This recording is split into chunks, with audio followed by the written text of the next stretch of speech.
Hello, I'm Seth Simmons, and welcome to Season 1, Episode 7 of Opt Out. Opt Out is a show where I sit down with passionate people to learn why privacy matters to them, the tools and techniques they've found and leveraged, and where we encourage and inspire others towards personal privacy and data sovereignty. Where does privacy fit into opting out of a broken or breaking economy or society?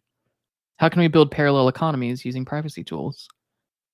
This episode, we're sitting down with Juraj Bednar to chat about his own personal privacy journey, how parallel economies can and will work, and what role Bitcoin plays in building up a parallel economy around us.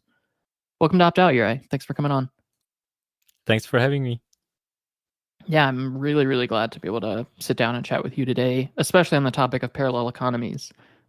Just the more that I've read from you and listened to talks you've given in the past, the more excited I get for that idea of a parallel economy and what that can really mean practically to people's lives, especially just as the world seems to be getting more and more chaotic or authoritarian. There's some shifts where parallel economies, I think, become a clearer and clearer bright spot and way to opt out. So really excited to jump into that. And for those of my listeners who aren't familiar with what you do or the topics that you're passionate about, would you mind introducing yourself a little bit? Yeah, thank you. So I'm passionate about IT security and other interesting topics. I've been, and I would say, old cypherpunk when I was young. I was following all the things about BGP and everything else, and it kind of rolled from there. I co-founded Paralelnapolis and Paralelnipolis, which are two spaces where we try these ideas out. They also host an Institute of Crypto Anarchy, so it's all boils down to a very interesting version or a remix of a hackerspace. So that's one of the things I've done. I also wrote a few books on these topics. I'm really interested in uncertainty of obviously cryptocurrencies, privacy.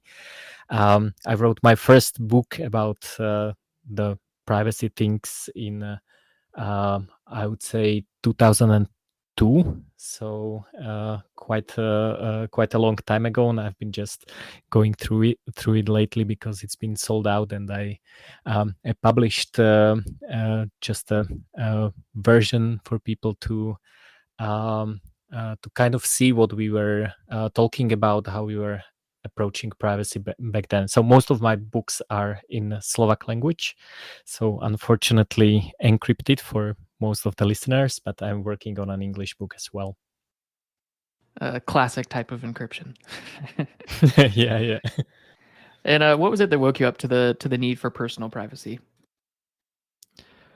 I've been first of all mostly interested in the technology, in the encryption. It was fun for me to break these kinds of things. Then I studied it at college, and I became a netizen, which we used to be. We were used to call ourselves that back then. So one of the first users of the internet in Czechoslovakia, of course.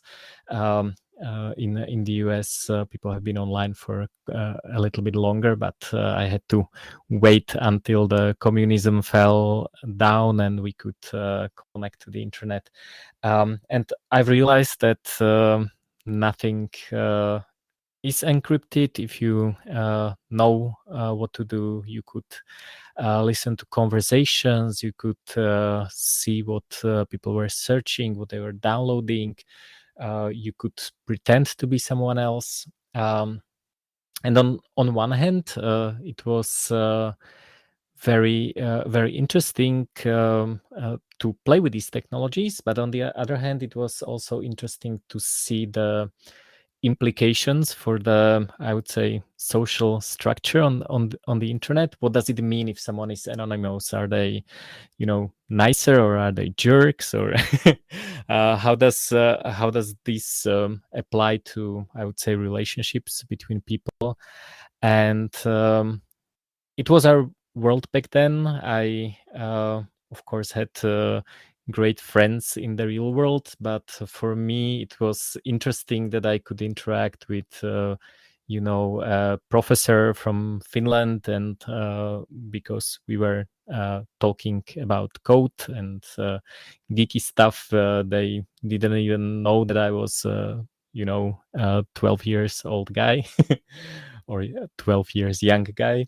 Um, so it was very interesting because on one hand the anonymity kind of um, I would say didn't allow the full expression of individuality, especially if you were only chatting. On the other hand, you could see other interesting parts of people because there were no I would say judgments based on your appearance or your accent in my case, or anything like that, because it was all text, and unless they asked and someone truthfully answered, no one knew who is the person on the other side. So that was kind of exciting. Yeah, I think that's an aspect that I don't really think about much, is that like there are definitely huge benefits to being able to be pseudonymous or anonymous online, but it is still it's an alternate identity. It may not be the entirety of who you are. So there is still such an important aspect to having that in-person community, or maybe just a non-pseudonymous or anonymous community that you feel like you're safe enough around to be able to reveal your kind of true identity around. So that's an interesting perspective I don't think about very much.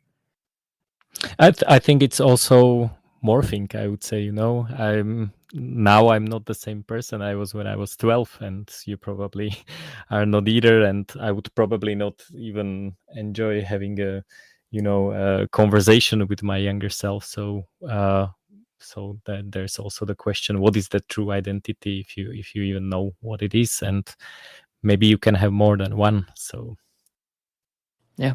it's interesting. And so that's kind of why you got into privacy. And then what is it about privacy that makes it such an important topic for you today to talk about, to educate about, or to learn about yourself? Yeah, so as I said, I come from what is now a post-communist country. Well, people would say that Slovakia and Czechoslovakia, or what's left of Czechoslovakia, meaning Czech Republic and Slovakia, we are liberal democracy, but it was not the case just a few decades ago. And I think we still have many things that we can learn from our past, and see that things can change really fast. So it's all good. We are mostly free. Sometimes the governments say that we can't smoke this plant, or travel during a pandemic where we want to, and so on. But compared to what was happening when I was growing up, it's a very free world, and I think the appreciation for the fact that it can also change for the worse, that the history is not a linear or exponential progression towards a better world, but it can also go backwards. And that's what we, I think, see right now happening with COVID and all the things. And when this happens, privacy is super important, because privacy is an ability to selectively reveal yourself. So privacy is not about no one knowing my real name. I told you my real name. It's not about doing everything in secret and being fully encrypted and locked in a black box or something like that. It's about choosing if I want to go out on the street naked, or if I go naked only to sauna and only with friends that I know. So and this is very important in case something happens and in case you need to do things that suddenly become illegal or not socially acceptable, and and it's up to you. When you lose the privacy, you no longer have this option. But when you kind of tend to it like a garden, then you might at some point find that it's quite useful, depending on what happens around you. Yeah, it's so valuable, I think, especially for people who have, I mean, like myself, I've grown up in the US, so I've generally had very good freedom. Obviously, there's been different groups in power that care about different things and outlaw different things and legalize different things. But generally, it's been a pretty relaxed environment to grow up in as far as freedom is concerned. Obviously, there have been lots of privacy issues pervaded by the government and corporations now, especially. But I think it's really important, at least for myself, but I think also just people generally in the West to hear from people who have grown up with different experiences or from countries with different experiences who the memory of an oppressive government is close enough that they can still think about like what could happen and why is this important? Because I think a lot of people, it's hard to turn them on to the idea of caring about personal privacy because they see today as it not being a core issue to their lives, and they're not able to connect it to any past oppression or issues or censorship that they've seen, and they're not able to clearly see how that could change in the future. So hearing those perspectives about people who have seen the negatives of a loss of privacy and of people not caring about privacy and can then take that to heart and say, even though right now it may not be life or death or it may not be essential to who I am, taking the steps to care about privacy right now so that if something changes down the line, and again, hopefully it never does go back to something like a communist regime or something controlling a country, but if it does, you're prepared and you're ready. So I think that's a really, really valuable perspective there. And yeah, I often say that when the governments want to pass a law to usually to keep us more secure, I tell them, okay, now imagine that in case of Europe, the prime minister, in case of the US, let's say the president is your, worst nightmare politician, a guy with a mustache with a kind of two straight hands or something like that. And for example, in Slovakia, there was this law that allowed censorship of internet, but only based on illegal gambling and I think pornography. So very specifically mentioned in the law. Okay, this is against illegal gambling, and if it's not illegal gambling, you cannot use this law to block it. And I say, okay, it's quite interesting. It's of course the state wants their gambling revenue. People who don't want to pay taxes, they will go around through a VPN, and it's this long play that's been happening for quite a long time.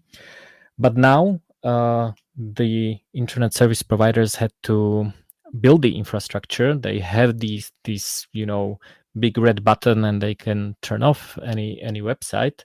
And I say, okay, so all it needs is more than 0.5% of members of parliament voting for a different law, and everything else is already there. The red button exists. It's just not blocking gambling, but free speech or markets or anything like that. So that's I think a useful way to look at it. If this law passes, would it be good to have it in the hands of someone horrible that you are afraid of?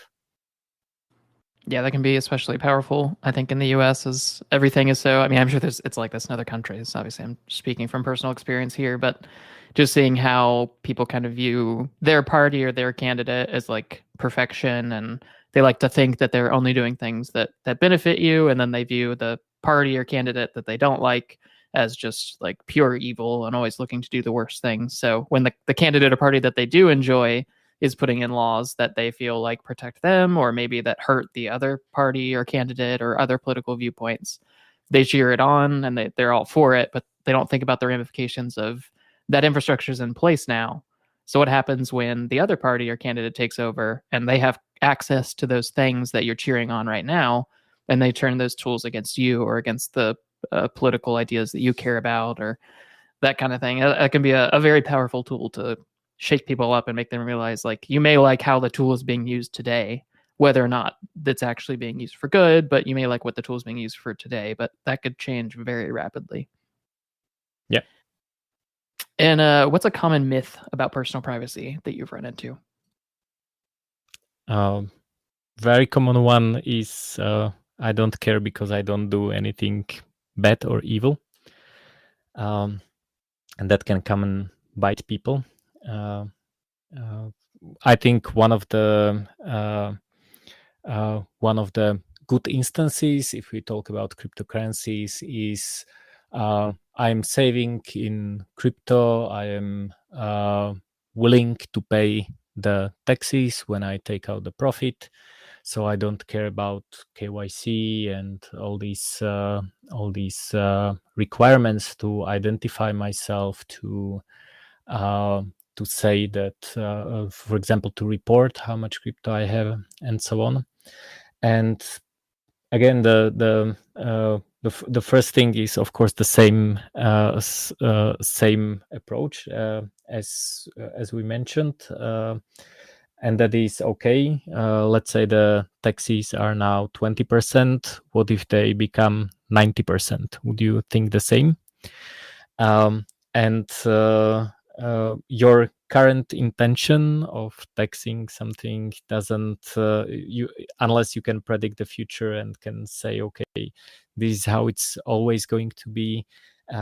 It's quite short-sighted, I would say, especially in situations when you don't have to. You're not breaking any rules. You can perfectly buy crypto anonymously. It's not illegal. It's not, or in most countries, if you buy from friends with cash, or if you buy from an ATM, you don't have to identify yourself. So it's a choice, and you chose the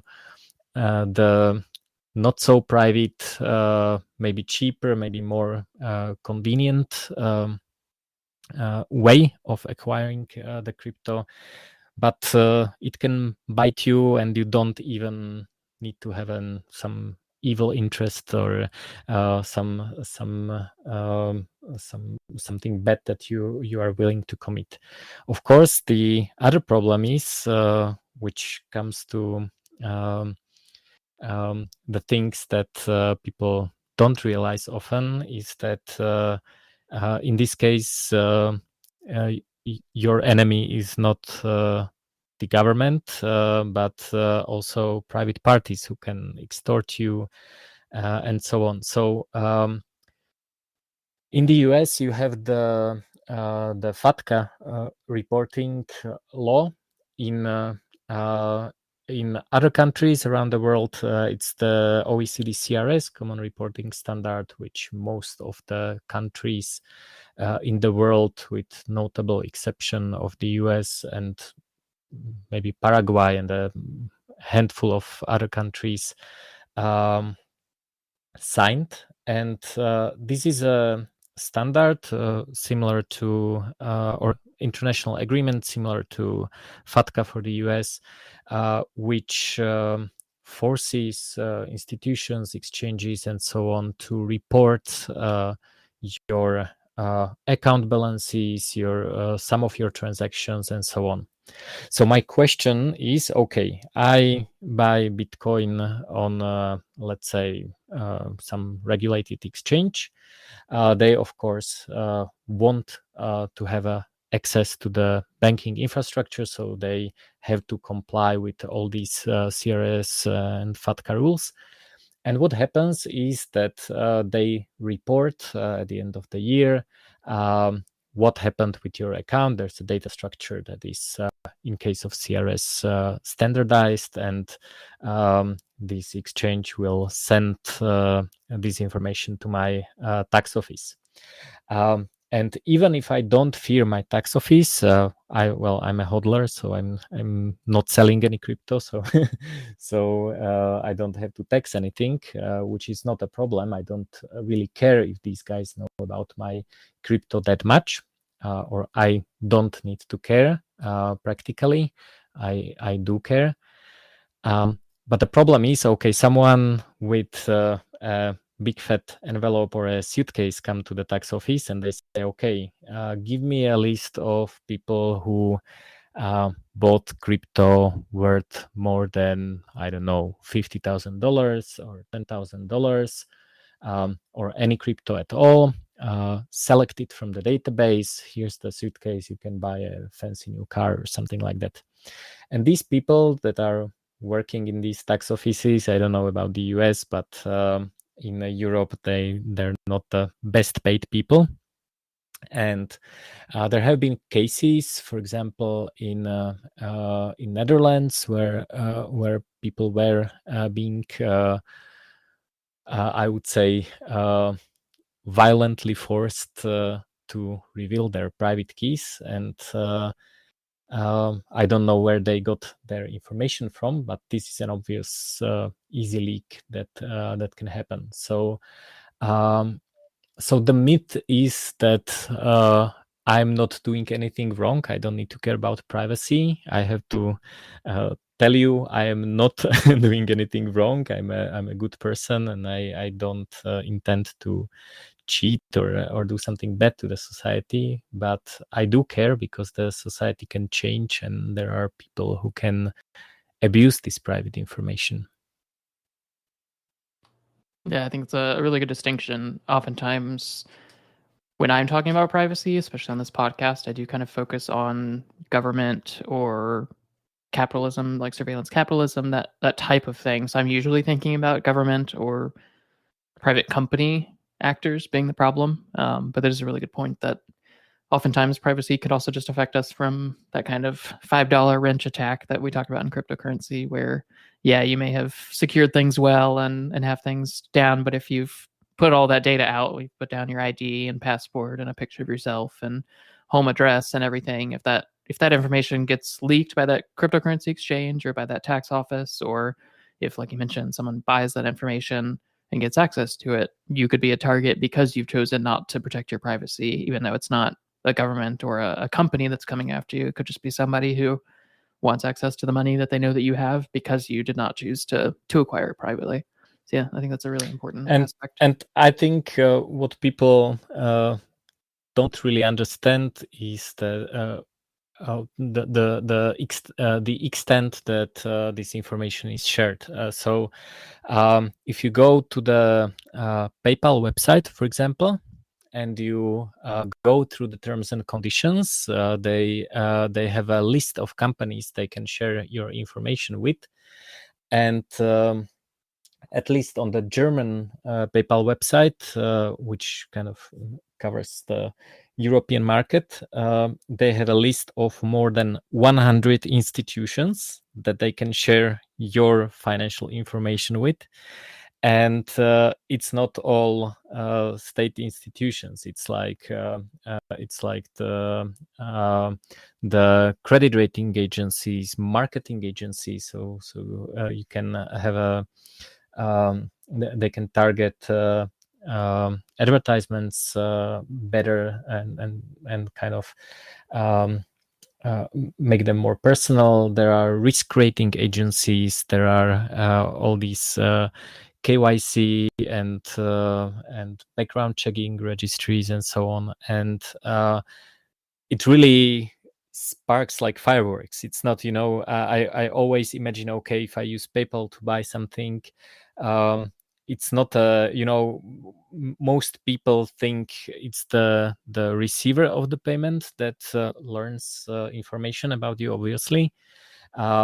It's PayPal, it's maybe your credit card company and bank, and you. But in reality, the sparks go much wider, and this information is shared with many more parties than people realize. With cryptocurrency exchanges, many people don't know that, for example, if the cryptocurrency exchange uses chain analysis company, they share information with the chain analysis company as well. So it's not one-way information exchange that the exchange asks the chain analysis company about some risk of the address, but when you withdraw from the exchange in some cases can and does report back to the chain analysis company that, okay, this is a withdrawal from our hot wallet to someone's account. And now the question is, okay, what other information is attached? Is it does it say, this is a withdrawal from Coinbase to a personal account, and they don't say whose account it is, or do they mention my name? And we don't know. Yeah, that data sharing can be brutal and can be really unseen. I mean, I think even PayPal listing out the companies, that's probably a fairly rare thing to list out clearly who the data is being shared with, and obviously who knows if that's the limit of the list. But it's an important aspect to keep in mind when you're thinking about the personal data you're giving over. Some of the companies are probably aggregators and they share it with other parties, so you don't really know. It's just the reason I mentioned the number more than 100 is that people think it's a relationship between you and some payment processing company and the recipient of the payment. And when you hear the word 100, it kind of shakes this perception. But risk-rating company can maybe share this information further. Maybe by them asking about the transaction, they also share it with some other registries. We don't know. Yeah, absolutely. And before we dive more into this idea of parallel economies that I really want to get to today, I do want to ask one more quick question, and that's, what's something that you feel like almost no one agrees with you on? The importance of I would say peer-to-peer economy, parallel economy. So we can go back to that. But why I mean that is that people are often waiting for the solution, for the institution that solves something. People say, okay, Bitcoin solves this problem, or Monero solves this problem, and so on. And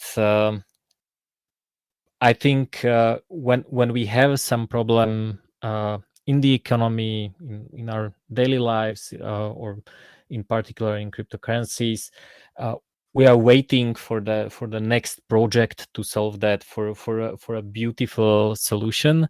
And very often the solution is not that beautiful. It's kind of easy. Many of the solutions are writing down on paper something, drafting a contract between people. And so one example would be we are talking about exchanges. Everyone wants a super easy one-click exchange that protects your privacy, has almost zero fees, and it's private and it's secure, and it goes to your hardware wallet and so on. And what I often realize is that the hard way for me, meaning create a social structure of people who are using cryptocurrencies, who want to exchange them, and have someone to write, okay, I want to buy 2 Monero for cash, where should we meet? And this is kind of like a I would say easy but a little bit dirty solution to people. It's a difference between a restaurant chain and a street vendor. So this kind of centralized, all-encompassing solution versus the dirty peer-to-peer market chaos that people don't like. And for a lot of people, it's either this nice polished solution exists or it does not. But what I came to appreciate is the street vendors, is the it's the easy solutions. It's not asking about the ultimate solution of I don't know who would build the roads in a free society, or how would you provide justice in a free market society.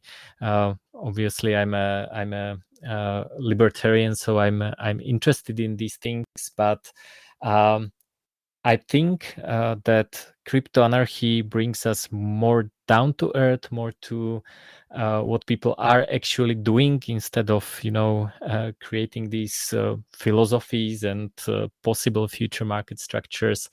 What I often do in case of, for example, justice, I say, okay, if you have a dispute, what do you do? Obviously, people don't often go to state court, especially in post-communist countries, because that takes 10 years and the result is as good as a coin toss. And people have these solutions, they just don't have a perfect solution for everything. So for justice, I think Uber, Airbnb are justice providers, because it's part of what they do. How do you convince your customers that someone will not cheat you? The peer-to-peer exchanges like Hodl Hodl or Bisq are also justice providers, because they deal with the situation of cheating. Even dark markets, even the first version of Silk Road has had a justice mechanism to make sure that people were not cheated. So it's not a a universal solution to all problems of justice in the world, but it works in these particular cases, and I like to explore and think about, write about, and experience all these dirty solutions that are somewhere down in the hierarchy, maybe too specific, but they work today, and we can use them. Yeah, let's dive into that a bit more. You sent me a chapter of your upcoming book that you're writing on parallel economies, and you focused heavily on how vital parallel economies can be to surviving or even thriving in times of economic or social collapse and chaos. Can you break down a little bit of what a parallel economy is and why it's an important aspect to being able to opt out of the normal economy? Okay, I'll go a little bit more more broadly, but we'll get to the economic part of it as well. Yeah, go for it. We started this space called Parallel Polis.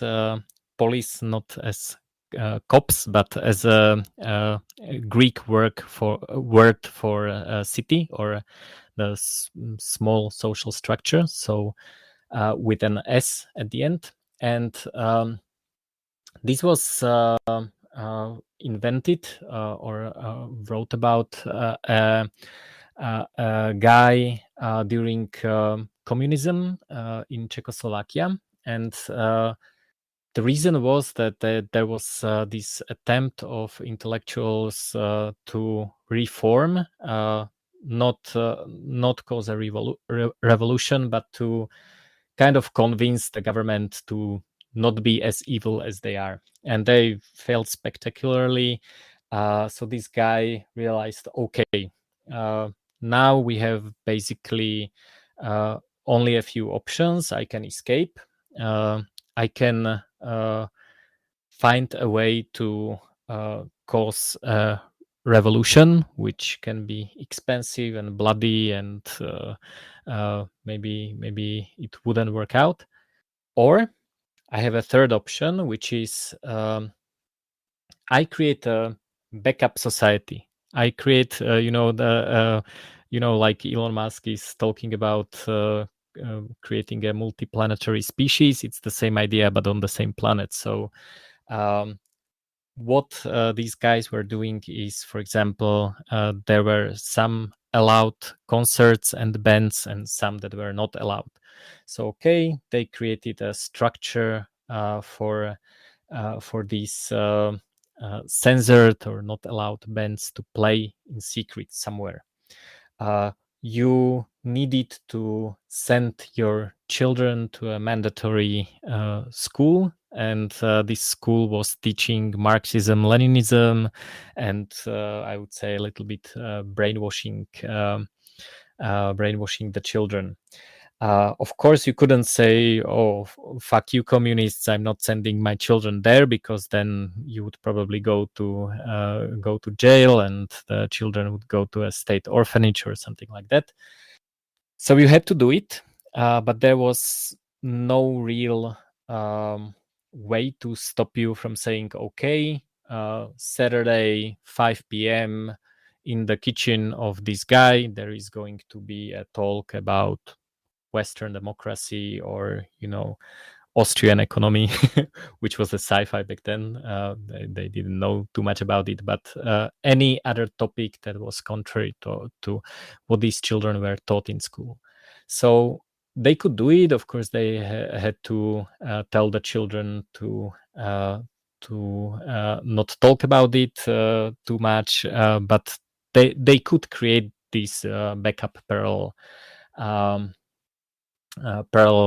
system. So one of the aspects I told you about culture, so these bands, but of course writers and other people who were doing not state sanctioned culture. I was talking about education. They had another pillar, which was religion, which was completely banned. The only allowed religion was what they were calling scientific atheism. So that was the only allowed official religion. Then there was information exchange, which was crucial back then. Now it's a little bit more okay. And the last part was something that this guy, who was called Václav Benda, was most afraid of, and that was the parallel economy or black markets. And it is important because all of these pillars are, I would say, basic pillars of society. And if they're controlled, if they're not working well enough, it takes a lot of time to reform them. They have this inertia, and people tend to be not very happy about reforming them too fast. So these parallel solutions for these societal institutions, what they provide is a way to experiment, and is a way to have a backup plan in case the main plan fails. There is not necessarily something to replace it, but there's something in place that is already tried and that people have already built, because these things don't appear from thin air, but you need to work on them, and it's quite a lot of work to keep this going. So for parallel economy, we have several things that can be problematic, and that parallel economies are quite good at. So, for example, at least in Europe, what we saw beginning of COVID epidemic was quick regulations of face masks and FFP2 and FFP3 respirators. The governments did anti-price gouging laws, or they were completely regulating the sale, and that ran prices to the roof. There was quite a big scarcity of these things. And what was interesting to me that immediately you could see the parallel structures. Usually people who were trading before. Some of them were trading, for example, farm meat or vegetables from their farm. Some people were maybe trading wheat or dealing wheat and so on. And these people, they already had their customers, they already had these relationships, and they very quickly found, okay, this is something that people want. So I need to find a good source, and then I can sell it to the people. And it was very interesting. I was super surprised how fast it happened. So this is, I would say, one of the main reasons for parallel economy. What if something happens to the supply chain? What if there's a huge scarcity of something? Do we have a parallel trade and distribution structure when the states decide to centrally plan the supply chain, and they usually fail miserably in this task? So that's the first one. It also relates to cryptocurrencies because the supply chain are exchanges. So what do you do if the state bans cryptocurrency exchanges or sale of cryptocurrency and so on? We've seen that, so we don't have to guess. There are countries like Colombia, maybe Nigeria, where it's illegal for exchanges to, I think, interact with the banking system. So you cannot wire money to buy Bitcoin, for example. And you could see that these market participants, they supply all these needs of the economy within a parallel structure. So it's not an official structure. It's a guy that sells you wheat. They can also sell you Bitcoin or buy Bitcoin from you or something like that. So that's the supply chain part. And the other part, which is money, which is super important.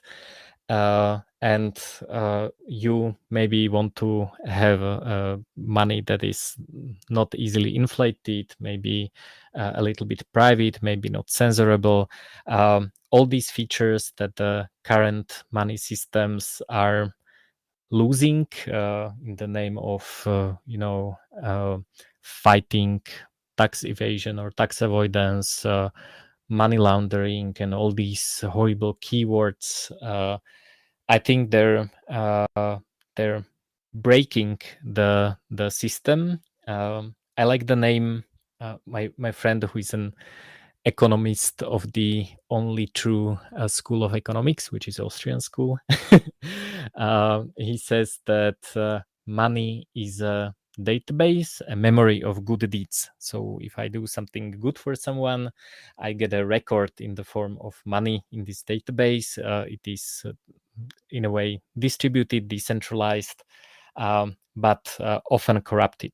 And if we have a problem with this database, the question is, okay, what do we do? Do we, vote better and hope for change, or do we try to use some other database, some other memory of good deeds that is not corrupted? And that is the parallel monetary system that we can use. So it's a backup.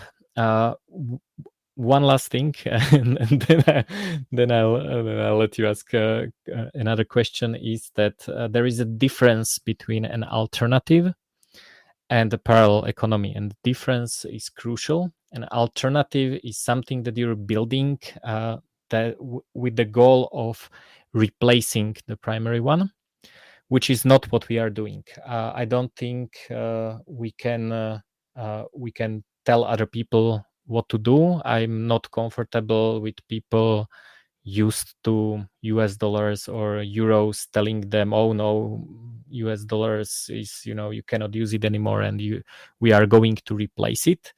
I think that's rude and it's not ethical. What we are doing with these parallel economies, we are saying, here is a parallel solution to some problems that you maybe have, and if you choose, you can switch to the parallel solution. You can even try it out a little bit. You don't have to abandon your ways, the things that you're used to, and you can try out something else. And what I say to people is, it's a good idea to have a record in this parallel memory of good deeds. Just in case something happens. I hope it won't. I'm not the guy that would say, okay, US dollar burn to hell. I think a lot of people depend on the US dollar or the mainstream economy working. So I'm not a let's burn everything down guy.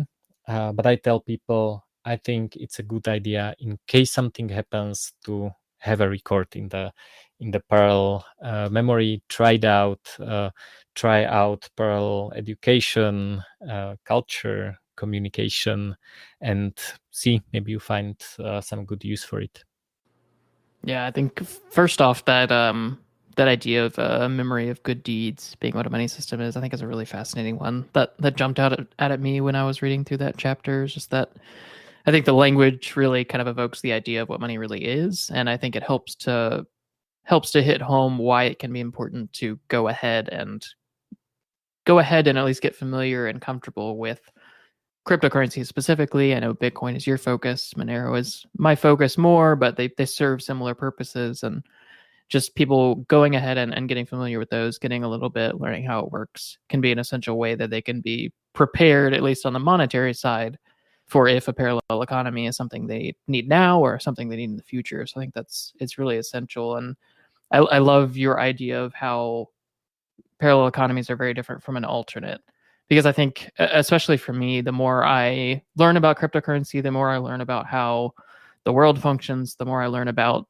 parallel economies from people like you and crypto anarchy, the more I think it hits home that the idea of cryptocurrencies serving as an important tool in parallel economies or in crypto anarchy is a much more, to me, realistic idea than like Bitcoin replacing the dollar or something like that. And like you mentioned, I think in many ways it could be a more ethical and freedom focused view, because we're not forcing that onto somebody. We're not hoping for the destruction of the fiat system so that Bitcoin becomes like the monetary system.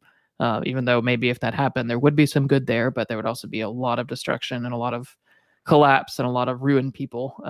But just having it as a key tool that is essential to building parallel economies and to having that thing that you can opt out of the normal system into, whether you need it today or you need it in the future. I think that's such a vital way to view cryptocurrencies, and I think to me is really one of the most impacting and powerful things that cryptocurrency brings. I think it's a really big breakthrough in bringing that economic portion of parallel economies. And do you have any more thoughts around like how cryptocurrency changes how parallel economies can function from maybe before cryptocurrencies were around or before they were this accessible? Well, they made it global. So currently, most people they don't see any kind of problem right now with the economy. In Europe, the bank wires, which are called SEPA, Single Euro Payment Area, they are free or super cheap. They usually work. You can use your credit card. It works, so people don't see any kind of problem. Of course, inflation is coming, but we need to save the economy, whatever that means, after the lockdowns and pandemic and mortgage crisis of 2008 and so on. So people maybe feel something might be wrong, but in general it works. You go to a grocery store, you take out your $10 or €10 banknote, you buy your groceries, and you go out, and it works in general. So what cryptocurrencies bring is that we can scale and try these parallel economies on a more global scale, which is very good because these parallel economies are, of course, smaller than the main economy. So if you want to buy traditional alpaca socks for Bitcoin, there might not be a store that is willing to exchange it in your hometown for Bitcoin. But there is a guy in the US, maybe, or Canada, that will send it to you, and we have a global economy right now. So cryptocurrencies bring this global currency worldwide, and enables worldwide trade. So I think this also helps with the poverty in general, because right now you can hire a programmer from Iran, from Belarus, from whatever, Africa, and so on. Until now, the main problem for people was the payment, either sending it to such a country because of some because of not so well connected payment networks, but also receiving it without some local dictator taking it from your pocket and stealing it. So I think this is very important, and something that couldn't be done before cryptocurrencies were invented. Even I would say this is only possible with decentralized cryptocurrencies, because Bitcoin is not the first cryptocurrency, but it's the first decentralized one. So that's one interesting thing. You can use other money in parallel economy. So parallel economy doesn't need to use cryptocurrencies. For example, I often buy things like coffee or farm raised meat or something like that directly from the vendors. It's parallel economy because it's not part of the official economy, but I pay cash and it works. It's private, so I'm a huge advocate for cash, and I don't need to push this on everyone. Of course, I always tease the vendors that they could accept cryptocurrencies, and they often do. But locally, cash is also a good and usable way of payment.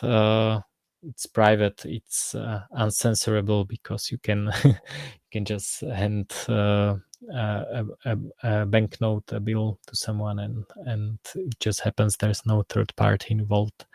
I like, if you are interested in parallel economies, I don't know if you mentioned this on the podcast before, but I really like a very short book by Smuggler and XYZ, which is called Second Realm. Second Realm is a different name for parallel economy, and I like that they're thinking about all these aspects: the security aspect, the cultural aspect, the separation of the first realm economy and society and the second realm economy, and building a clear interface in an ethical way, in which you don't force other people to go to second realm, because some of them are really not comfortable with that, and I don't think it's ethical to kind of push too much. And I think parallel economies should be opt-in, strictly opt-in, only for people who really want to try it out. It's good to be advocate. It's good to be an advocate for parallel economy, but but we need to accept that not everyone is like us, and not everyone cares about this in their lives.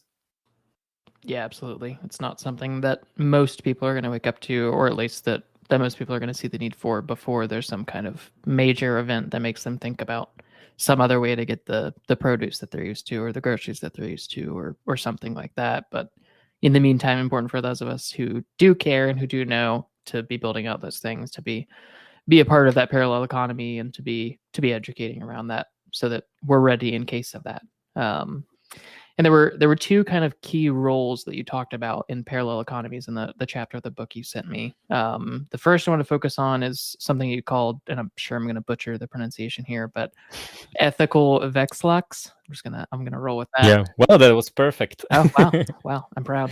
I'm proud of myself. Yeah. And then the second was proxy merchants. But I want to dive Yes. into to ethical Vekslaks first, and you talked to them as being really crucial to on and offboard people to a parallel economy. Would you mind kind of breaking down that term and idea a bit for listeners? Yes, sure. So the term also comes from communist Czechoslovakia, and it was not easy to travel abroad. And when people did travel abroad, by travel I mean either legally or escaped, because Czechoslovakia was behind an iron curtain, and you needed a permission to be able to go to the West. You needed money. So what was happening is that there was a group of people that needed a foreign currency, which was most often at that time Deutsche Mark, German mark, which later became euro, or US dollars, but Deutsche Marks were more, I would say, used. And these people, the term Vekslák came from what they were saying. They were saying in German Geld wechseln, which means trade money. So that's the exchange. So if someone from the West, doesn't matter if they were local or local people coming back from abroad, or travelers from abroad who got permission to get in, they were probably carrying foreign currency, because you couldn't buy Czechoslovak crowns abroad, at least not for a good exchange rate, but usually not at all.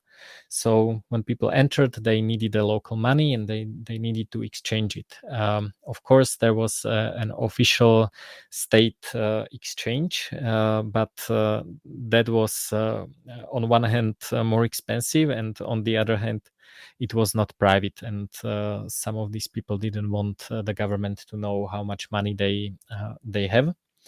On the other hand, the privacy was more important. If someone wanted to escape to the West, they needed money for life, to maybe to bribe someone, and to be able to travel as far from the communists as possible, and live as long as possible. So they were saving money, and of course you couldn't go to a state exchange to say, hello guys, sorry, I don't have a travel permit, but I would really like to buy Deutsche Marks for these Czechoslovak crowns. That was not a good idea. So these guys were quite tolerated, I would say, but definitely illegal. And they were at every bus station, train station, even airport, on some squares where tourists often came, and they were dealing with currencies and doing an exchange which was better for the customer. By the way, because they had spread, which was quite huge, still lower than the official exchange, but quite huge. People to this day really don't like them. That's why I put the word ethical before it, because when you say in Czechoslovakia Vekslák, the people get this, this idea of someone who wants to cheat you because they make money on the exchange. But of course that's the way they're making their living. So how important they were after the fall of communism, when the national bank had to set an exchange rate. They came to the square and they asked the Vekslaks what should the exchange rate of now relatively freely traded Czechoslovak crown be, because they didn't know. They only had their imagination of what the price should be, but the Vekslaks knew better because they were trading it both ways, so they saw the market trades actually happening. So the central bank asked them. Why I think it's important now, and why I say that the time of the Vekslaks is back, is because we are having or governments are introducing regulations for cryptocurrency exchanges. And what is also important, a lot of these regulations don't come out of parliaments or governments, because there are international organizations that fight tax evasion. That would be, for example, the mentioned OECD, or money laundering, which would be Financial Action Task Force, or FATFA. People who are into crypto have for sure heard about this organization, because they introduced the crypto rule, and they are actually writing the international regulations on fighting money laundering. So these organizations are limiting how you can acquire cryptocurrency. They're limiting the anonymity. I would say in most countries, getting your cryptocurrency anonymously is still legal. And why I'm talking about it, I made an online course. I will sure translate it to English as well. I started in Slovak. Is that I would like there to be a network of these people, and this network should be here before we need it. So in some cities in Czech Republic and in Slovakia, you can buy crypto anonymously in ATMs. We have, especially in Slovakia, not so much in Czech Republic, but in Slovakia, the ATMs are really cheap. They charge, I think, less than 3% fee. And it's an anonymous exchange. But these are in a few cities, and they have limits. They have some problems. One of the main problems is that if crypto falls down too quickly, they don't have enough money on the exchange, the operators of the ATMs, so you cannot actually buy, because everyone is buying like crazy. So their fiat account on the exchange that they actually use to buy the crypto is depleted when crypto jumps up. Everyone, there are a lot of people who want to cash out, and of course the cassette in the ATM is limited. It doesn't have infinite number of banknotes. So when for example, at the time when Bitcoin hit $50,000, you couldn't get any fiat out of the ATM, because it was gone by 9 a.m. because everyone just ran to the ATM and took it off. So these Vekslaks, first of all, they can be in every village, in every city. They can create their network of people who they know are into cryptocurrency. They can help them set up a hardware wallet. They can explain to them how it works, what to do, what not to do. That's why I teach them to be ethical, to not, push some shit coins onto their clients or something like that, but to really educate the people. So that's another role that is different to an exchange or an ATM, is that when you have a physical person that you know and you can talk to, they can actually explain you how this all works and make sure that you don't do anything dumb. You don't buy some ETF or some scam, and they can facilitate the trade within some community, some area. So what I've been experimenting with, which is quite a new project for me, but it has been quite common, is I'm just because let me first say, after I created the course, I was teaching these Vekslaks how to hedge the exchange rate, preferably anonymously, what to do if they have all their money on one side or the other, and so on. So I was teaching them how to become these dealers. But people started to write me. They don't care about learning. They just want to find the Vekslak to do the trade with. So they were asking me, okay, is there a central registry of the Vekslak, like a website? And I say no. And the reason is the same as why there is no central registry of illegal weed dealers. That would be kind of pointless, because then even the cops could just look at the list and go and arrest them. So no, there is not a central list. So okay, how do I find one? And I say, a 14-year-old person, at least in Czech Republic and Slovakia, can buy weed anytime they want. They ask a brother, a sister, older schoolmate, or anyone, and after asking 4 times, they have a signal number or something of a weed dealer, and they can buy weed.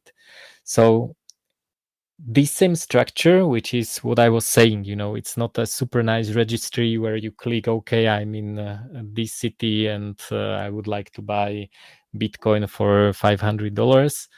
No, that doesn't exist, or if it exists, it will end like local Bitcoins. But what you can do is you can say, okay, I have these 20 friends. They're all interested in cryptocurrencies.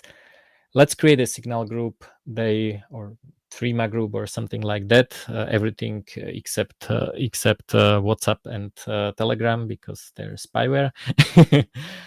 And create some rules for trading. And you can ask, you're in the same city, you would like to buy some Bitcoin, maybe someone wants to sell some Bitcoin, and you create these communities. You leverage the existing social structures. You know your friends, they have friends, and you can expand this network, and basically organically discover that some of these people realize, okay, maybe if this guy wants to buy Bitcoin, maybe I can sell it to them. Maybe I can add a small fee on top of that. Maybe I can hedge the exchange rate. And maybe if I do this quite often, I can make some additional income. I can help other people. And you will discover that some people realize, okay, the economy is hard, and maybe I would like some additional income. So I will be doing this service. I will be the guy that will always answer yes to most trades. I will come to the cafeteria, make the deal, and so on. And if this happens, it doesn't matter what the future rules for exchanges will be, what they need to report, and so on. But and this is what is organically happening in the said countries like Colombia or Nigeria, that people created this structure. But I think it's better to have it to already help people discover who wants to do these kinds of trades, and how to create this structure, because it takes some time for people to discover how to do it, and how to facilitate these transactions, how to build reputation, how to verify reputation, and so on. Yeah, I love the organic nature of this idea, like how it can spread so easily, how it can have education at the core of what these people are doing. I mean, it's something that I've done a little bit of in the past, obviously not to this scale that you're talking about, but the personal nature of it, especially when it's like face to face for cash, is I think so vital. And I've had some really good conversations with people. I've had some time to just sit down with people and really explain what cryptocurrency is about, or like Bitcoin or Monero specifically, how to use them, what they should be concerned about, what they don't need to worry about. There's a very unique personal angle that comes with it being, like you said, a person who you know through someone or who you've been connected with somehow, rather than just a kind of nameless exchange that wants to profit off you. And that doesn't mean that Yes. the person doing this isn't making a profit. Obviously, they need to make a profit for the service they're providing, especially if there's any kind of legal risk or any kind of, obviously, they're also taking on exchange risk and stuff like that. So them making a profit is definitely not a bad thing, but they're not just kind of a blind exchange. Yeah, it's quite interesting because a friend started a group that was focusing on small introductory trades with Lightning. So it's called Lightning Veksl, also encrypted group, but more open. It's quite easy to get in. And first, I subscribed, and first people were, offering or asking for trades, and no one was taking the orders. And and I said, guys, it's okay to ask for a few percent more. Don't be shy. People look at the fees, and they're kind of um, scared that it should be free because we are in this friendly environment. Then the goal is to educate people, to get them their first Lightning Bitcoin. By the way, it organically started trading Monero as well. But it was like it really needed a nudge from me and other people that it is okay to ask for an extra fee.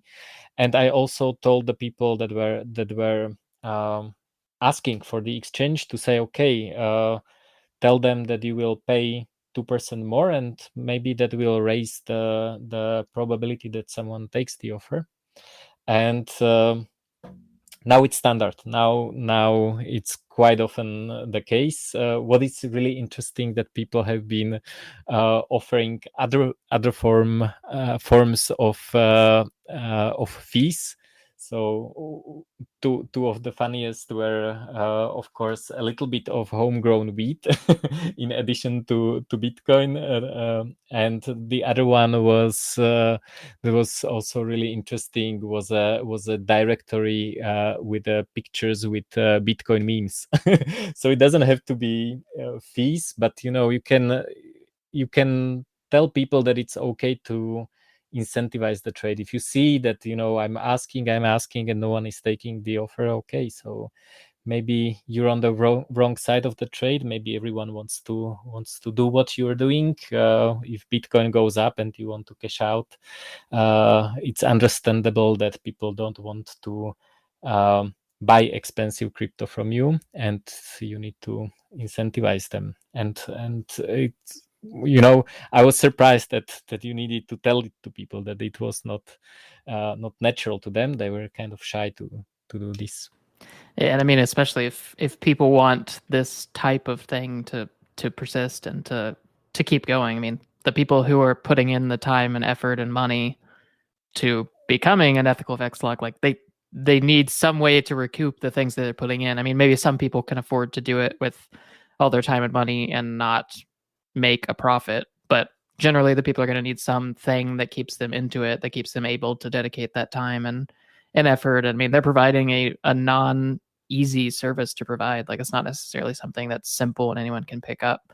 So I think something I've talked about in the past with other people, not on the podcast, but like on Twitter, is people often get scared of a premium for using like cryptocurrency exchanges that don't require KYC, know your customer information, or people freak out when they go on like used to be local Bitcoins. Now local Monero is really the only version similar to that, but they go in there and they see they have to pay a 5 or 8% premium and they freak out, but they're not realizing that the discount you're getting when you're going to that central exchange or when you're going to that government approved exchange is that you're giving them over all of your personally identifiable information. You're sacrificing your privacy and you're getting a discount in exchange for that. I really view whatever the market rate on the street is, whether that's just directly peer-to-peer with somebody or if that's something like BISC or local Monero, that's really the market rate. And you can get a discount if you're willing to give up your personally identifiable information. But I think people need to realize that that trade is obviously going in the favor of the governments and central exchanges that are choosing to do that. And it's well worth paying a perceived premium for keeping a service alive that's really providing an essential piece. And I love that was a focus of this section of your book. Yeah, and also, of course, the more these dealers there are, the fees would be lower. So I rarely see anything about above 5%, and usually it's much less. It's more like 3 to 5% in most cases. In the most extreme cases, the it could go higher, but I also advise people not to do stupid things like, go meet a random person on the street with a suitcase of cash and and buy or sell. It's maybe worth playing it safe and really using the social network and the reputation and doing it. Maybe sometime less is more. So I think starting with something like a small signal group, when where you really introduce people, when you say, okay, I'll sell you Monero for $20 or $50 just to try it out, just to see if you can create a wallet. Settle your debt with friends. Someone pays for the lunch and you send them Monero or Lightning, Bitcoin, just to settle the lunch and play with these transactions, because everyone wants to, okay, they read about crypto, they see, okay, so if I wait 4 years it will be 10x and I'm going to put in a lot of money, and then they're sad because more often than not it crashes and doesn't go up. But just using it, playing with it, is much easier. One of the best use cases for crypto that I had was I was traveling with friends. We went to Amsterdam. One time we went to South Korea, and we were doing this. We wanted to rent a boat. So someone paid for the boat, for example, with their credit card, and we all needed to settle. But if you have a friend who is from Czech Republic and uses Czech crowns and is outside of the single euro payment area, so the exchange can be expensive. Someone is from South Korea, you don't wire money to South Korea because that's insane, that's expensive. And then on the other hand, people need to do accounting. I don't understand Korean wons or Czech crowns because I don't use them.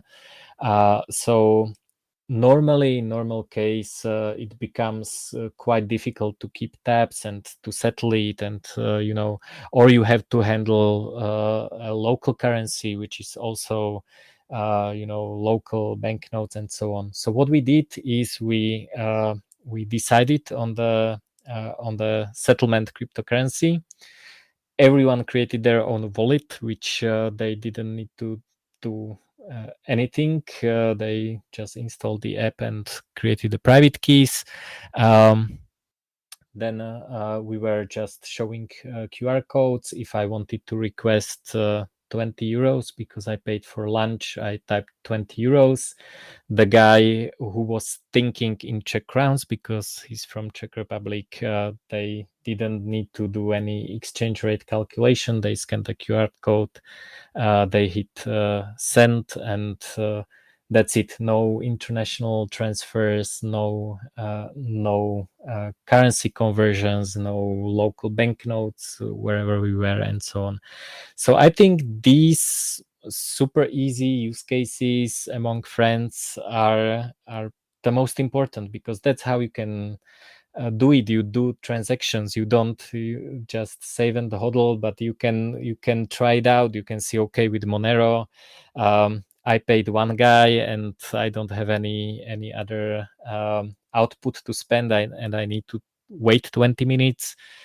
And you learn that by experience. You don't, you can read the documentation, but when you do it every day, when you understand what's going on, when you exchange one crypto for another as well, that's the way to learn. So I suggest people, not going big at first, take whatever, 20, 50, $100, buy some crypto and play with it, and use it with your family, with your friends, and that's the way to learn. Yeah, it was a really cool opportunity when I was at DEF CON this, I guess, a week ago now. Both that piece of just being able to keep a way to settle between friends. I mean, there are a lot of people from the Monero community there, and we would go out for dinners, go out for lunches, and we settled all of our debts by just paying each other back in Monero. Super simple. We had people from different countries. Like you mentioned, we didn't have to care about exchange rate. I just said, okay, lunch was $80, split it 4 ways, $20 each. Like you said, just make a QR code that requests $20 worth of Monero. They sent it to me. Done. It was a super simple way to do that, and a nice way to cut out the exchange rate headache. And the other cool piece that I got to experience at DEF CON was just onboarding some people into Monero. One guy got like the best exchange rate of all time because I missed a decimal point, so I sent him 10 times as much Monero as I meant to. So he gave me a $5 bill and he got $50 worth of Monero. But he tipped the there's a coffee company called Gratuitas that's run by some people in the Monero community, and they were there. They were making coffee. Very cool project. Yeah, it really is. I love what they're doing. I drank way too many shots of espresso while I was there from them. But they were letting people tip in Monero directly to the farmers who had grown the coffee beans. So like I onboarded this guy to Monero. He went, got some lunch. When he came back, he got some coffee and was able to tip them directly with the Monero that I had just onboarded him to. So just really cool experiences that, like you mentioned, you only get those by both just actually educating and onboarding people, but also doing those things in real life, showing them how it works, getting them on board, and really showing them the way that these things can function. And it's cool to see people grasp that in real life in a way that maybe you don't get to see just online. But what is interesting, that people say that crypto is difficult, and keys and QR codes, and they say, okay, it should be as easy as Venmo or Revolut or PayPal. And I always tell them, okay, but but do you understand that Venmo is definitely not easy for me, because I can't have it. I'm not an American. I don't have a US phone number. I don't have a US credit card, bank account, nothing. So it's not easy because I cannot do it at all. It's not that the user interface is easier or not easier. It's absolutely unusable for me. It's a total no-go, because I just cannot use it at all. And I think most people appreciate the simplicity of cryptocurrencies when they start doing international payments. So that's I would say the sweet spot. So for example, I was saying that that people they don't understand why they should use crypto, because they just send the wire and it arrives the next day and it's almost free and it works. Or these solutions like PayPal and Venmo, of course, when you deduct the fees, especially of PayPal. But when you do these international transfers, you realize how difficult it is actually and what kind of problem crypto solves. So 2 examples. One is I was doing international business with international companies, and very often the bank wire would take a month, and you would need to give the receiving bank all the information about the transaction contract, who was working on the project, invoice, and describe the relationship with the customer and so on. So unless you do, of course you can buy coffee and wire $100, but when you hire programmers from outside of your currency area, and you want to pay them, the banks start asking questions, and it takes a month. And for a programmer, a month is a long time without without getting paid. So one thing is these international transfers. The other issue is I have a friend from Panama, and after Panama Papers, he was trying to send less than $1,000 to his daughter, who is living and studying in Spain. And by the way, she also has a Spanish passport. So the bank stopped the payment. The receiving bank, the Spanish bank, stopped the payment because it's from Panama, so it's dirty money laundering, and it was less than €1,000. It was not 10 million. It was less than $1,000, and the payment just didn't go through. They returned it, and she couldn't pay for her tuition or dorm or whatever the money was for. So unless you try these things, you don't really know how the situation is really bad. You say, okay, why are you bothering me with this crypto? I can just with Revolut or this fintech stuff, I can just send money to a phone number.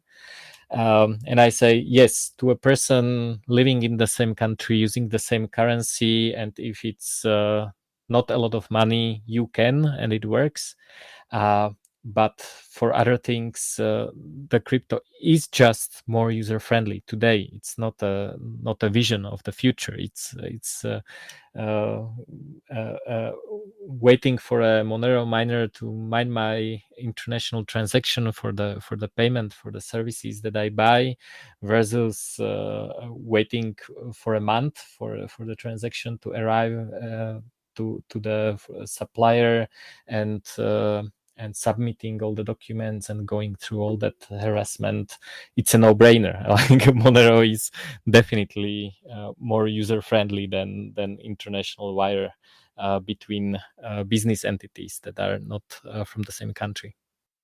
Yeah, a big piece of that is the middleman that you're dealing with someone who's easy, fast, and cheap to process payments, or is it complex? And like you said, a lot of people, their experience with payments may just be their friend in the same country, but there are a lot of other hurdles that maybe they don't have experiences with where cryptocurrency really hits home. The other kind of main role that you talked about in parallel economies is this idea of proxy merchants. Would you mind kind of talking about the role that they play in building and supporting parallel economies? Yes, so proxy merchants are basically the gateway between the main economy and the parallel economy. So one of the example would be someone, you have only crypto, and you want to buy something from Amazon. You care about your privacy, so you don't want to create an Amazon account, but you want to buy something, and you would like to find this middleman that can handle the transaction.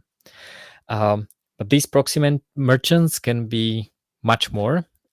So, for example, there is quite a large market with discounted gift cards, so they can kind of pass part of these discounts to the people from the main economy. So they just want cheaper stuff, and they can use these proxy merchants to find the gift cards, process the payment, order it, and everything, and they can bring these services of the parallel economy to the mainstream economy. So I think it goes both ways, and there are many reasons why someone is not able or willing to interact with either the mainstream economy or the parallel economy directly, and they need a middleman. One of the reasons is privacy.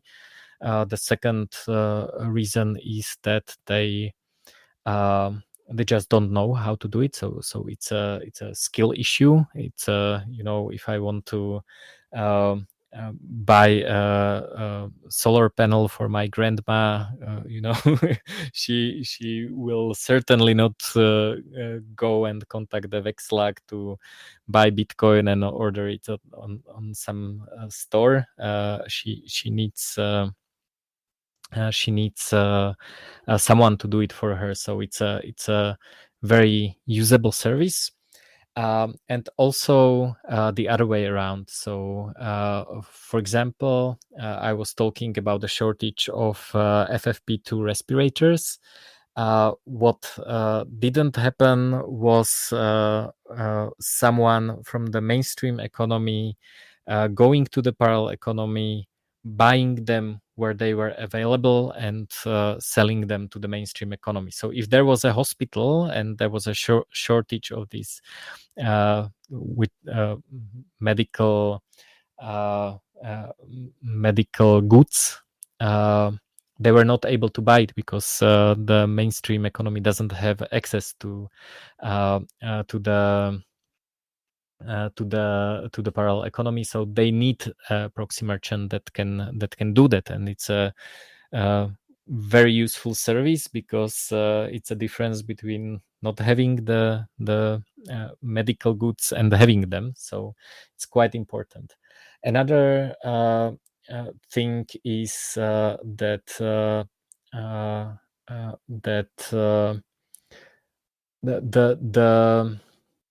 how to say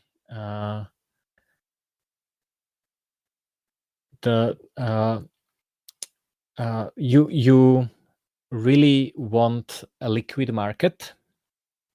And it's not always possible for people to access one or the other. So there was open bazaar, there was DIY economy. So people were printing these face shields during COVID. They were printing spare parts to lung ventilators and so on. And the proxy merchants are people who can breach this demand and create this liquid market, because when they signal that there is a demand, people start creating it. So, for example, a proxy merchant, what they could do, and what I saw at least in Czech Republic and Slovakia, is they created a crowdfunding campaign on the parallel economy, for the parallel economy. Then the result of this crowdfunding campaign was that they were able to procure these do-it-yourself 3D printed things in the parallel economy, because these were not registered companies. One of the differences maybe between European style of doing things or of doing business and American is that in Europe you need a business permit for doing most of the things outside of employment. One of the few exceptions is when you create intellectual property. So when you write or record a podcast or something, you don't need a permit for that. But if you if you would, for example, 3D print face shields and you want to sell them, and it's not a one-time sale of something that you produced or you had extra, but if it's kind of continuous, you need a special kind of permit, even if you don't want a limited liability company. You cannot just do it and declare it as income, but you need a special permit that you are an self-employed entrepreneur. So that's something that these proxy merchants can kind of breach, because they have no problem buying from private people. They don't need to exactly know where it arrived from, because they just send someone crypto, they receive it in the mail, they don't know the person who created it, and then they can put it together and sell it to the mainstream economy, and or give it to them for free if it's a crowdfunding campaign. So there are many of these useful things, and I think there's a lot of red tape with merchants, with mainstream markets, and proxy merchants are one of the ways how to remove this red tape and make the markets more liquid, and thus people more wealthy. Awesome. Thanks for breaking that down for us. Another question I had was just, how does privacy play a role in the success or failure of parallel economies? I know we've touched on this a little bit, but maybe just kind of summarize how important privacy is in building out these economies. Well, parallel economies are seen as competition by the mainstream economy, and especially by the state. So if you're not private, you will be shut down. It's as simple as that. So that's one of the reason I don't like central registries. That's why I go the I like to go the less effective route, and use the less effective way of asking people around, okay, who is willing to sell me their farm meat or vegetables or Bitcoin or something like that. Because when they do it in a way that is seen by these institutions, they can be easily shut down completely. And if not now, maybe in the future. So I think it goes hand in hand. I don't think like the privacy is one of the main things that creates the border between the mainstream economy and the parallel economy. So unless you do it in a private way, you probably are in the mainstream economy, even if you like to pretend you're not. um, but this privacy can be um, applied in different ways. So for some people, it is enough that no one knows their exact income. You know, the plumber that takes cash. Well, they're probably listed somewhere on in the whatever current version of Yellow Pages is. So you know that this person is a plumber, but you don't know how much cash they earned doing their job.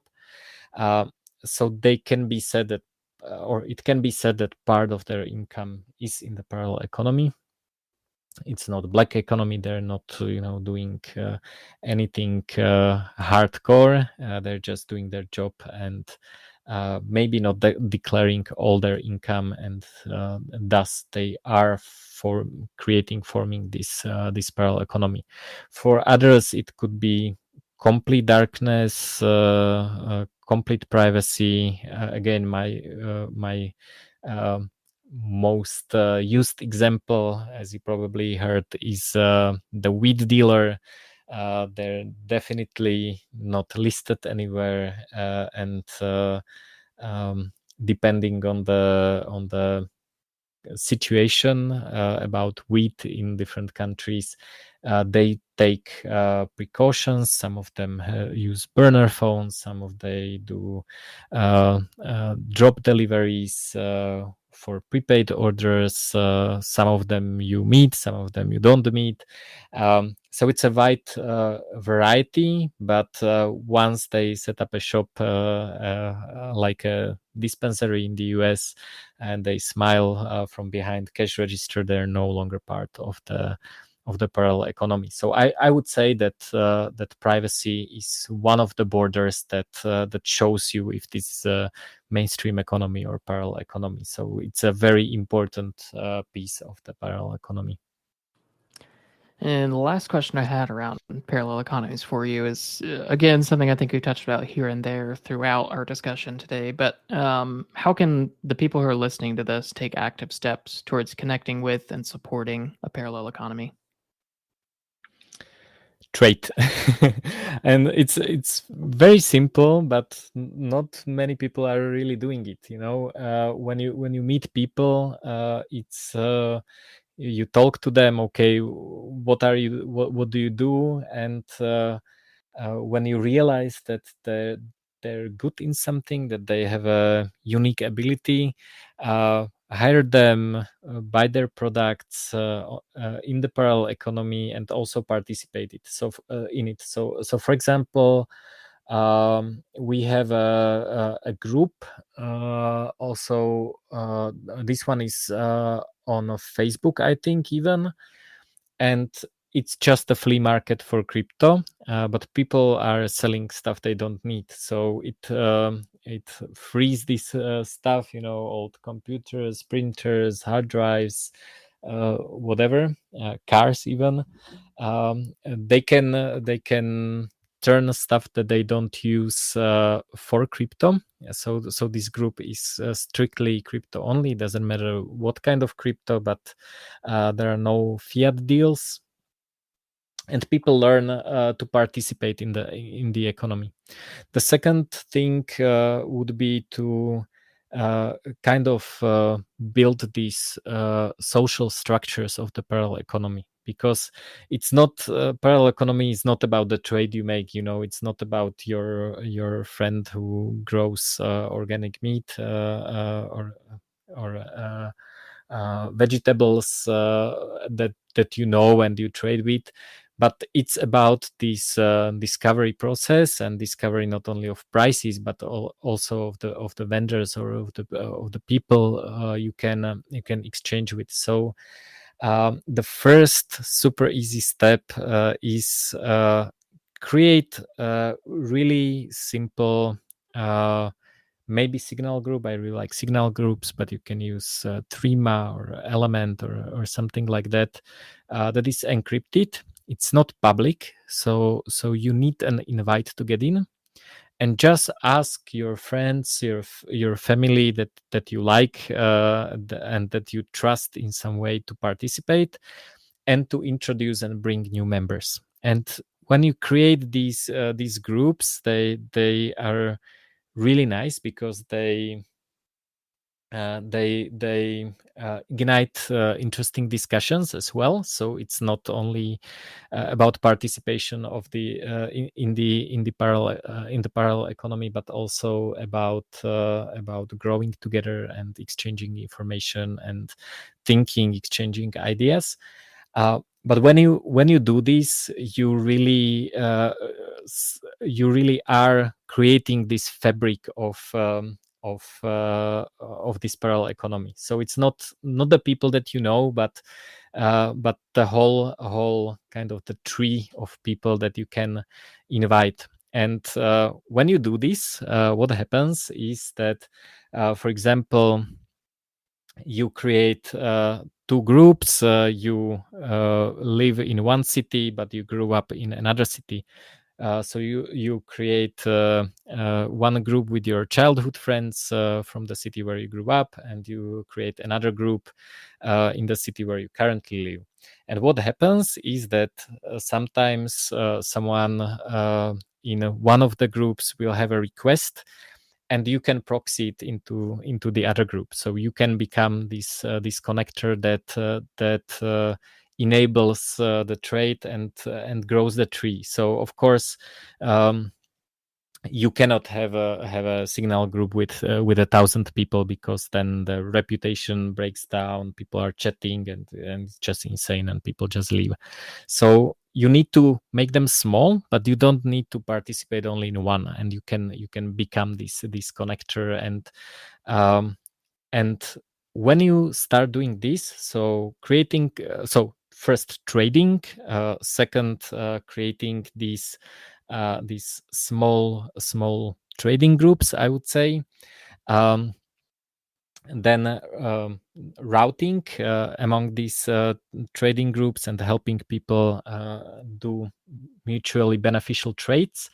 The third thing is don't be shy to offer what you do in these groups. So, for example, the way I write the book is I found in Parallel Society someone who is willing to edit the book.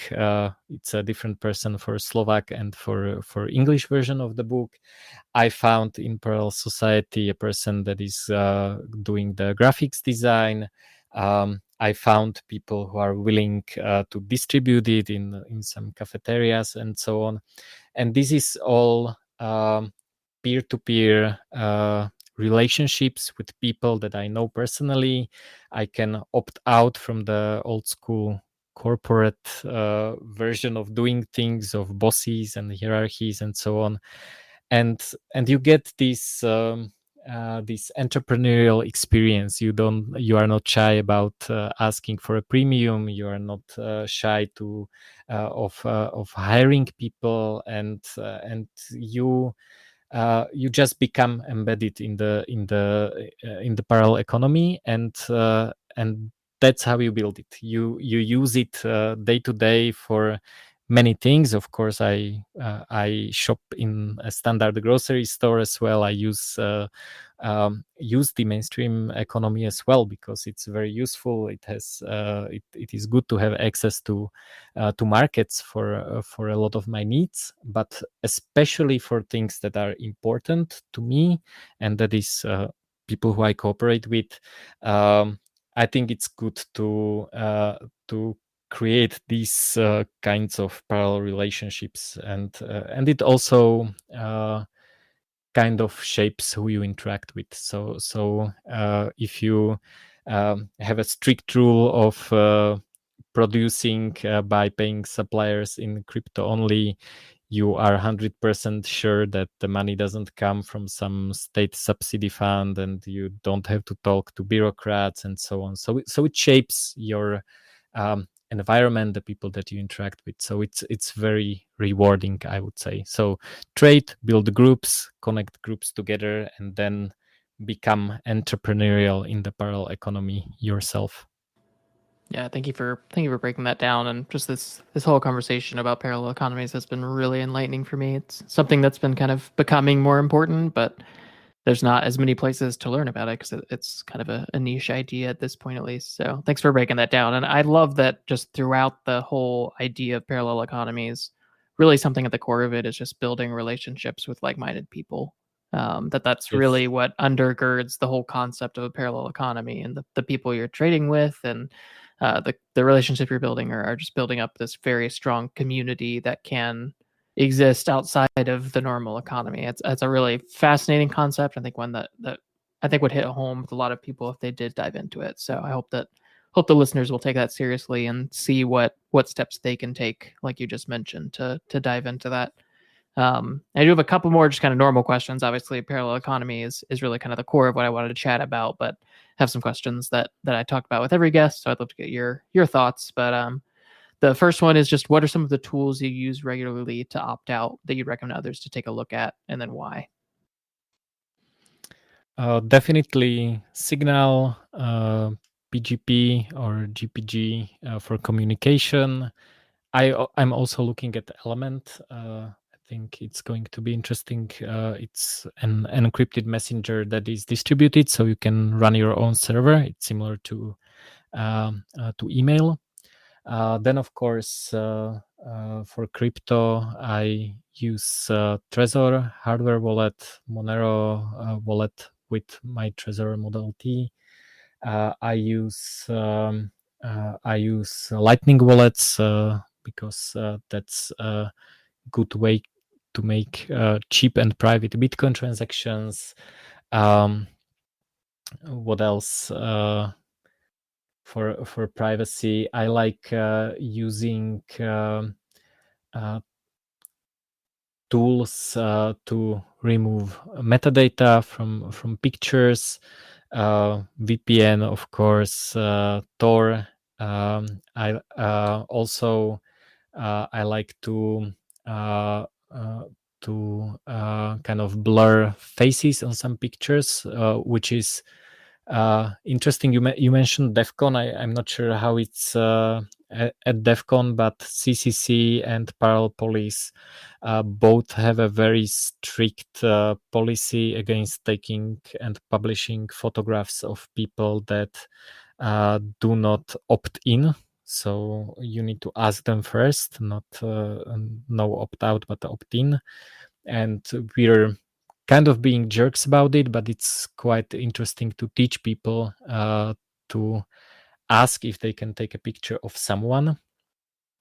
So that's what we've been doing as well. Like even if there's a party, either there are no faces of people, or if they are, they need to consent first. But if I take a picture of, for example, something on the street that is interesting, I like to blur faces of the people that didn't consent to being taken and were just at the place.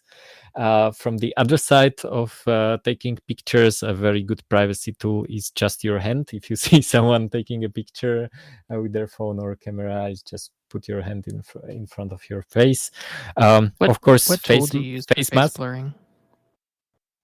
I wrote my own. I published it because it's combined with face detection. So not face recognition, but just detecting where the faces are. So what we did, for example, at events, is we have a photographer, we have a directory full of photos. And we just start this script that goes and blurs all the faces that are in the directory. Of course, someone has to manually check it because it can miss some faces, but I use that. I think it's on the website of Parallel Police. It's open source. I think it's also on the Parallel Police GitHub. And on the phone,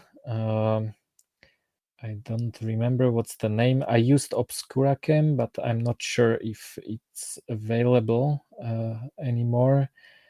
I've been just using something different. I don't remember now. I think Signal has the ability to blur faces, but I've Yeah, never used it myself yet. Yeah, that's a new feature, but it's only for well, if you're sending it. Of course, you Yeah. can send it to yourself. Not many people know that you can send a signal message to yourself. If you search note to yourself in your contact list, it's a default um, contact that you have. You don't send it to your phone number. You just search note to self, and that's a special window where you can send messages to yourself. So that's quite useful. So that's basically the main ones. And of course, cryptocurrencies allow you to keep your privacy in many more ways. So paying for services, hosting, email in a private way. So what I do quite often is I buy gift cards like on Bitrefill or other websites and pay with that instead of a credit card. It's quite difficult these days to do a private transaction. I live near Czech Republic, so what is neat is that in Czech Republic you can still buy anonymous prepaid SIM cards. So that's also useful if you need to give someone the phone number for either verification, or if the delivery company needs a phone number to deliver something to you. It's good to have a private phone that you change from time to time. So that's quite nice thing to do. What else? Well, I think these are It's a good list. the main tools that I use. Awesome. Well, last question I have for you is just what advice would you give to someone who's just starting to realize the need for personal privacy? Start trying. Start small. Well, first of all, it is incredibly difficult to be fully private, and people don't realize it. Um, one experiment I would suggest would be just to try it out, just to try to be as private as you can be, and then you realize that you really didn't do a good job. And by this I mean, okay, leave your home without a record of you being somewhere. So of course you realize, okay, I need to turn off my phone. Then you realize, okay, my phone or your operator put your phone in airplane mode.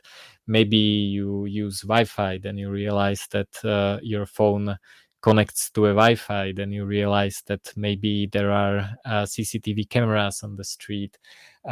Maybe you pay with a card for the public transport, and so on. So just be aware, first of all, what kind of record people or companies have about you, and kind of try to avoid it as much as possible. You will, if you start doing it for a longer time, so not for an hour, you can go out for 2 hours without a phone and do nothing and just basically walk. That's not as difficult, but in a regular day, it's very difficult to go without the record. Don't use your loyalty card at the cafeteria unless it's the stamp kind that is not recorded on in the system. And when you realize how difficult it is, then don't just give up and say, okay, this is too difficult, I will never be able to do it.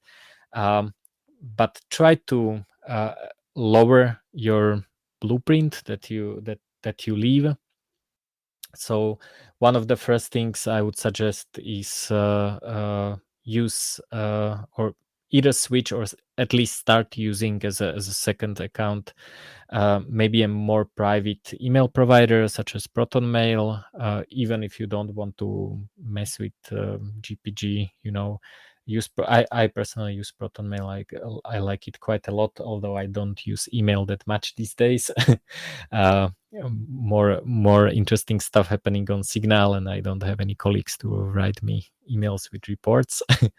But start using these tools and be just a little bit more private every day, and just be aware of what is happening. Another good tool I didn't mention, and it's a good one to start with, is install some kind of ad blocker, such as uBlock or microblock or something like that. It's not only about blocking advertisements, which is also neat, but it also leaves less. You leave less tracks during your online activities with the browser when you turn off advertisements. I'm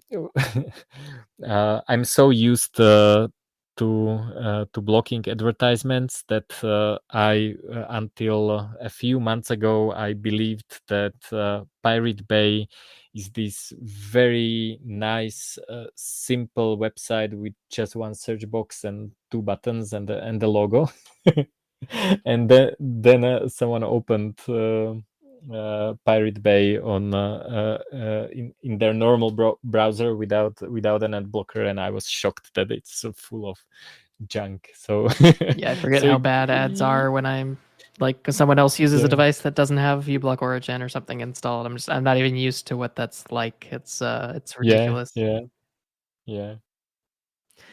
Awesome. Well, thank you so much for coming on, Juraj. It was a really good, I think, very unique conversation and look into your thoughts and your writing around parallel economies. And I know this is going to be incredibly helpful for the listeners of this episode.